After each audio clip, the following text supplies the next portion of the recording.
welcome again to another episode of the GSTV. Today is the first of many series of African descent scholars of Ireland. All right, in Ireland probably. So my aim is to have a discussion with scholars, African descent people who have done in the process of finalizing their PhD or have already done their PhD and their journey, and we want to learn about them. In GSTV, we want to inspire everybody, and we also want to be inspired, right? So today, my guest is a network security engineer for 15 years now. Yeah. All right. So he's also a PhD holder in information technology. So without further ado, I want to welcome Mr. Sylvester Wongbi on the GSTV. How are you today? I'm doing good. Good. So one of the things that I decided to do is to have a conversation with the scholars, because I feel there's a need to have people to look up to. A lot of time, that's my first target, and people who look like us. All right. So we have a lot of youth who are aspiring to be something, but we are in a foreign land. A lot of time when you look for mentors, it's always easier when you find someone who looks like you. Yeah, that's right? True. And also to learn about what a PhD is, and also what exactly, when you talk about PhD, what it is, right? So I wanted you to let us know a little bit about yourself, and then we can talk about what you study, and we see. Thank you. Yeah, my name is Dr. Sylvester Wongbi. I've been in Ireland since 2007. Yeah, so I think my staying in Ireland has been so far so good. Yeah. I would say it's been since 2007. Yeah, so I think my staying in Ireland has been so far so good. Yeah. I would say it's a great country. I've also had the opportunity to work with great companies in Ireland, such as Bank of Ireland and also Ulster Bank. And I've also worked with a big company called Malincrod Pharmaceutical Company. Okay. Yes. So my PhD journey didn't start just like overnight. You know, my academic year started in 2015, where I did my first degree in computer science. And also after that, I did Masters of Science in Information Technology. Okay. Yeah, so it's been a trend. Yeah, it's not. So that's why it made me easier for me to be able to catch up that, okay, next to next, you understand? Yeah. Yeah. So my PhD also was in information technology, and I graduated as a doctor of philosophy in information technology. Wow, that's interesting. Yeah. I want to hear more about it. Philosophy. Yes, so it's been a good journey. It's a bit stressful, but if you manage your time, set your goals, and stay focused, and you can enjoy your PhD journey. And also, it's important to, before I start, like for instance, you have to know your fundamentals. For instance, the faculty members and what they do, you have to do your research about them. And also you have to prepare your questions for them to ask them, and also be ready to answer some of the questions. Because you're trying to stand out. This is when you're getting to your interview. And also you, once you get to that interview, the next thing you want to do is articulate your vision, which is now what you want to do. In my case, as I said, it has been a trend, so it was easy for me to pick my subject. All of these things together, you now to start your writing. And it's very important to start writing immediately. Don't wait until the end to start writing your thesis. No, it's not. It's going to stress you more. So if you are going along as you're planning, and you're moving as, set the timetable every day, 3 hours to study for your PhD, it's a good thing. Then, by the time of your final year, you have everything in place. Yeah. Yes. So it will be less stressful now to finish your thesis. Another thing is when writing your thesis, don't be too broad or vague, because it can lead to confusion and lack of focus. Okay. Yeah. So another thing as well, don't be too narrow or specific with your thesis, because it can lead to lack of unexpected attention of what you are doing. Yeah. And you can lose, which is important to understand, that you have to keep your thesis in mind. Okay. Yeah, you have to concise and be clear. So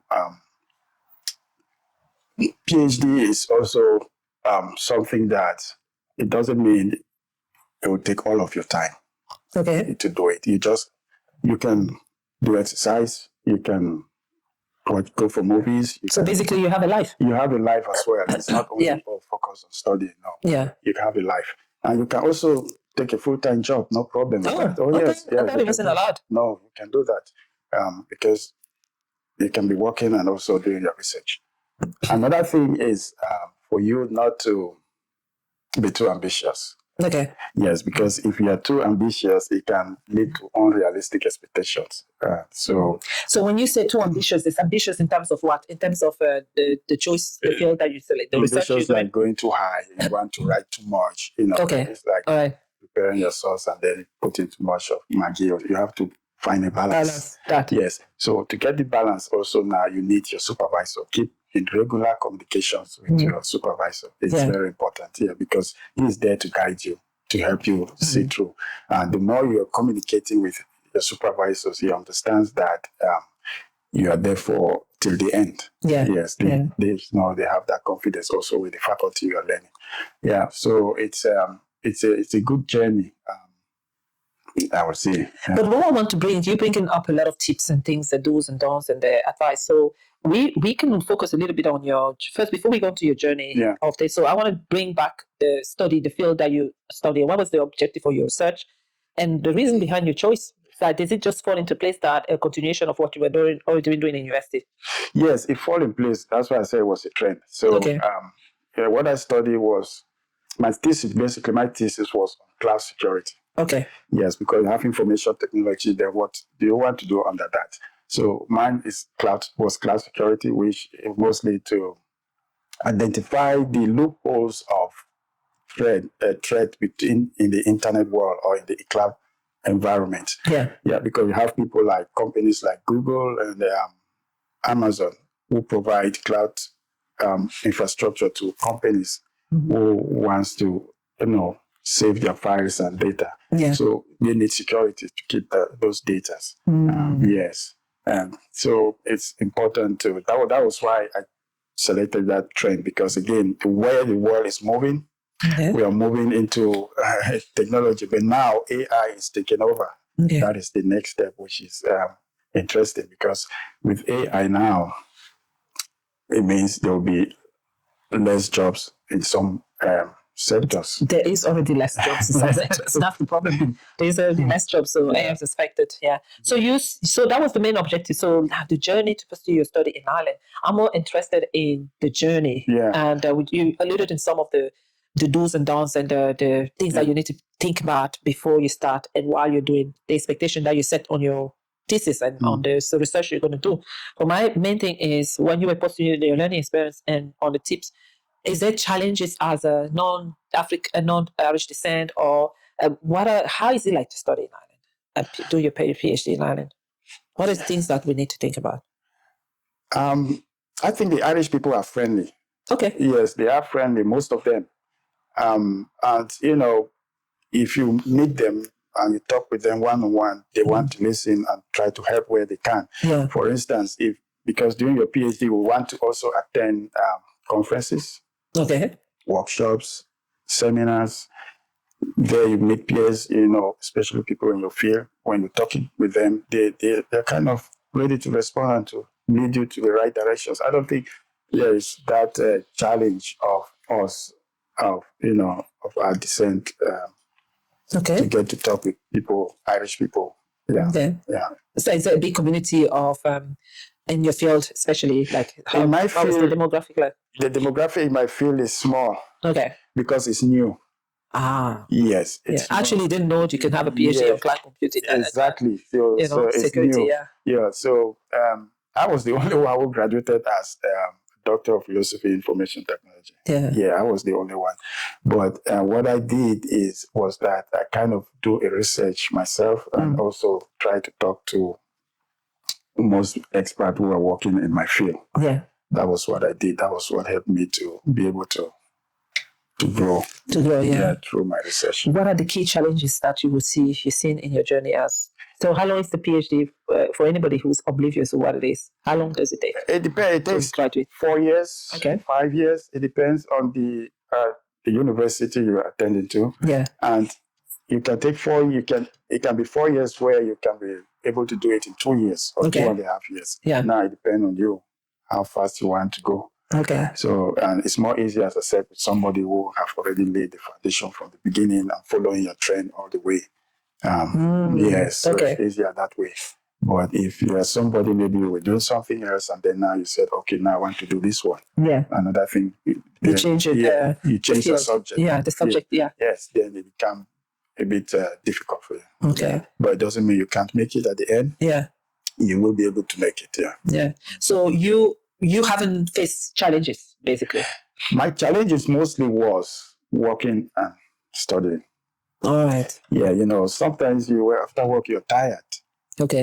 You want to rest. Were you working full time? Yes. Okay. I was working, and also, when you get home, there are times that when you pick your book to read, that's where you want to fall asleep. Yeah. So it's those are the challenges I had, but not difficult to get my materials or to talk to one or two persons. No, especially my supervisor. Yeah. Yes, it was. He was very helpful. Yeah. Okay. Yeah. Is there anything else you want to add about your journey? Yeah.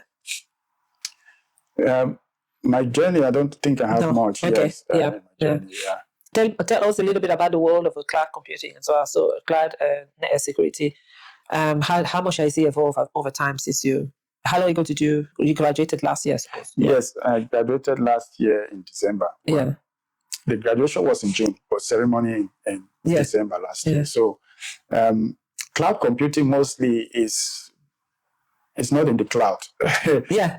So informations are not stored in the cloud. They are stored in warehouses, like you have data centers, where in those data centers you have what they call racks. In those racks you have equipment devices. For instance, the Cisco devices, which I'm more familiar with. Yeah, yes. I'm more familiar with that as well. So you have these switches and you have these routers. They are there sitting. You have data equipment. It could be NetApp. NetApp is also one of the data equipment device you can have. So they have sophisticated devices that they have there. They store all this information. So if you now, as a company, you want to transfer your burdens to them, then this company, say Amazon, for instance, they have what they call a bucket. The bucket is something they link you together, so that this company will be able now to transfer these data or to Amazon. Then Amazon now can keep it and secure it for them. So they don't need to worry about ransomware and also. I understand. The reason why I ask is because I'm trying to picture, when you do a thesis like that one, how does it fit into the society and to the work, the professional environment? How is it useful, right? Yes. So that's why I was wondering. Yes, it's useful because you are mentioning all these things involved. For instance, what Amazon is doing to secure this data, you find out and you mention them. And then how is it helping this company? Well, because the company don't need to worry about security anymore. It's all with Amazon. Yes, those are the things I was looking at. And then when AI comes in, how is it a threat to the industry? As we said, it's taking jobs. So those are the things I was looking at. So the primary aim of research, the development area, and how do you plan to enhance and implement changes based on the result of what you've done? So we talked about the primary aim of what you did. So how do you, the end goal, basically? What's the end goal? So because the reason why I'm saying this is that we do a lot of things. As African, we're very scholarly orientated, right? But implementation of what we study sometimes we get. The implementation is something else. I don't really, I know I would like to teach as well. But I don't think it should be the only thing after a PhD to go and do lecturing. You can be an entrepreneur. And also, I'm looking forward to start a YouTube channel. I think I told you this before. A YouTube channel where I can be training or lecturing about configuring switches and routers. Yes. And connecting them to the cloud. All those things. Those are the things I want to start doing. Yeah. Okay.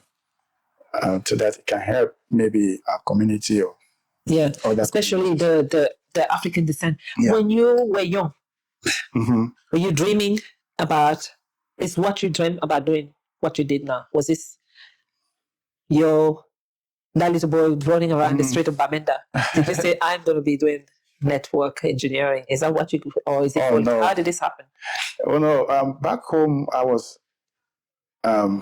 I studied as an electrical engineer, so I went to a technical school. Yeah. So so moving to Ireland, I started a course in 2007 called ACDR. It's also computer based. They call it computer driving license. So it was a good certificate to start up with computer. Okay. And at that time, while I was studying it, I was working in a cyber cafe. So that was where my interest kind of started picking up. Yes, to focus on computer. Okay. And again, computer looked easier for me. Like, you hold your laptops and you sit there and just be typing. Those were the things that got me interested. As compared to an electrician where you have to move tools around. Yeah. So I kind of say, this one is easier for me to go on. Okay. Yeah. That was my trend. Yeah. Okay. That was when I started. Yeah. Okay. Yeah. So is there anything else you want to add that would be useful for a young person who hope to study in your field or even take on a PhD, other than the tips that you gave earlier? Is there anything else that you want to talk a little bit more? I see you have your note there, a little bit more insight. The notes, well, most of the things I said them already.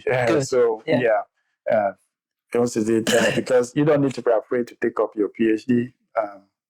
Be ready. Just know that you can have a life while doing your PhD and your research, and also take a topic that is you are interested in.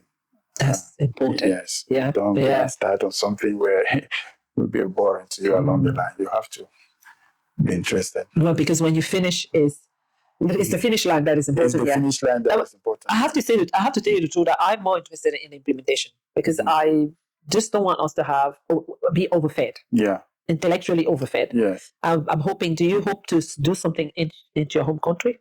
Yes, I'm looking at if I can start up a technical company for maybe helping companies outsourcing their work to us. Yeah. Yes, I'm looking to do that. Yeah. That's my main goal as well, because I think it's important for us Africans to create jobs for ourselves. Yeah.